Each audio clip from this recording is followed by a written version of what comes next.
Shai Davidi had a tweet, friend of the show, Sportsnet analyst, that despite maybe some fans' thoughts of where Kevin Kiermaier fit into this starting rotation and into the outfield, which some of us viewed him as a fourth outfielder, doesn't look to be the case. It looks like he is going to be taking the majority of the time in center field. He's going to be the everyday center fielder as long as he's healthy. Where are you at on this, Adam? I mean, maybe not ideal, but does he have some juice left in the tank? We'd love to hear everyone on YouTube too. Feel free to drop your comments. Yeah, vent your feelings to us. Group therapy here on the walk off. I guess my biggest concern with Kevin Kiermaier is just that he is older. He's on the back nine, to use a golfing reference, and coming off a hip surgery. So we haven't really seen him out there playing a full workload since coming back from the hip surgery. So that's the big concern for me. Can he pull off 140 games in center field? And I'm this gonna have to is trust that the vetting process was handled. The doctors looked at him. They viewed the, I don't know, X-rays, MRI. What do you do with a hip surgery? They looked at it anyways. They got him mhm. to lift his leg. They saw how high he could lift it, and they're like, good to go. This is such a good point. I mean, because Blue Jays fans, we know what Kevin Kiermaier can do in the outfield. We've all watched him devastate us time and time again over the last 10 years. There's no questioning what a force KK can be in that center field position. But it is worth questioning, how healthy is he? How much time can he spend in this Blue Jays outfield? Because we've already got a center fielder who is struggling to stay on the field, which is one of the big reasons why Kevin Kiermaier was brought in. And man, I am a little trepidatious about this. I'm a little nervous about it. Even when they signed him and then the terms took a full week to come out, you're like, is he passing his physical? Is the guy healthy? Why is it taking so long for it to be announced that he's making $9 million and is signed for 1 year? And it could just be nothing. It could be I'm a worrier and I got to find something to worry about, but it seemed a little odd. And yes, do I trust Kevin Kiermaier in center field if he's healthy? And I don't know where you are. I do. If he's healthy, Adam, is he fine in center field? Yeah, I mean, you don't need every single position to mash, I guess, is the, Hmm. the theory, right? We do have some big boys to swing the bat. Offensively, the stats don't blow you away. I'm looking at his stats right now. Uh, Nothing here really screams stud at the plate. Career And I think OPS this plus is of 98, so a little below average. He was 89 OPS plus last year.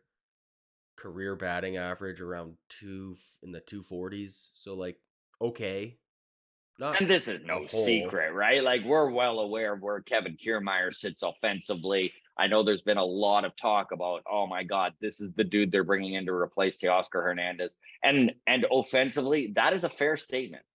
Yeah, Teoscar 100% is going to put up more home runs. He's going to put up more RBIs. He's a big middle of the order bat, something Kevin Kiermaier is not even a little bit. However, I think it is worth mentioning, and I know you brought this up, your favorite stat, wins above replacement, the WAR.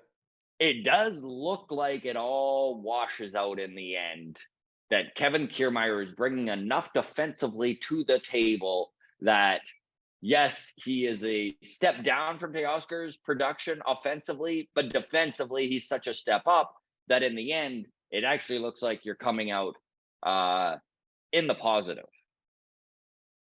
yeah. I'm not a big believer in war. It's a vibe stat. It's a pseudoscience. It's a We're what do gonna we get so call? many comments being Yeah, like, "It is not a vibe stat."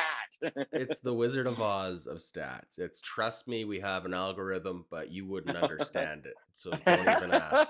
Okay? That's literally if you go to Wikipedia, you go, how is war defined? They said, don't even bother. That's all it says. Um Sometimes we get comments, Adam, that you and I agree on too many things, but this is one where you and I actually disagree. We disagree on war. Okay. Yes. All right, we go down a whole rabbit hole here. Kevin Kiermaier versus Kevin Pillar. Interesting. I like where you're going with this. The human highlight reel in center field, Kevin Pillar. Beloved by Blue Jays fans. Truly. Can we expect that level of defense from Kevin Kiermaier? Is he I flashy think in the it's outfield, or is he just rock solid? I think that Kevin Kiermaier is a little faster than Kevin Pillar was, so those diving catches aren't going to be diving catches, but they will be caught. Fair enough. That's all I needed to know. That's all I needed to know. Truly. Hey man, Kiermaier is a growing up playing stud Pee in Wee center field. baseball, I had a teammate, Randall. Hi Randall, if you're listening. How you doing? Randall, one of my favorite teammates to play with in all of sports. He was the kind of guy where, when you're playing hockey, you'd have like a defenseman go end to end, untouched and score, and then Randall would be coming in as the refs were checking like the number to go tell for the score sheet, and Randall would just be saying, "Hey, did you like that pass I gave you?" Even though he didn't pass it, just so the ref was like, "Oh, I guess number 6 gets an assist." So that's Randall. He's picking up fake assists. Just I love phantom assists on the score sheet. Anyways, I love it. defensively Phantom playing assist. baseball, he was the kind of guy, pop fly, he settled under it, he'd take 2 big steps to the left and make it a diving catch at the last minute. Right. Randall, great guy. Maybe we get 1 or 2 of those from Kevin Kiermaier, but as long as he's getting there. We really appreciate all of you within the walk-off community. This thing continues to grow and become an animal of its own. It's a little bit overwhelming, but honestly, we love talking Blue Jays baseball and all the interaction that you folks are involved with us. Thank you so much. Discord, feel free to join it. That is always free. The show, or the link is in the show notes. You can follow us on Twitter at Walk Off Podcast, on Instagram, the Walk Off Podcast. And if you are watching on YouTube currently and you're not subscribed, we'd really appreciate if you hit that subscribe button. All the best, everybody. Cheers.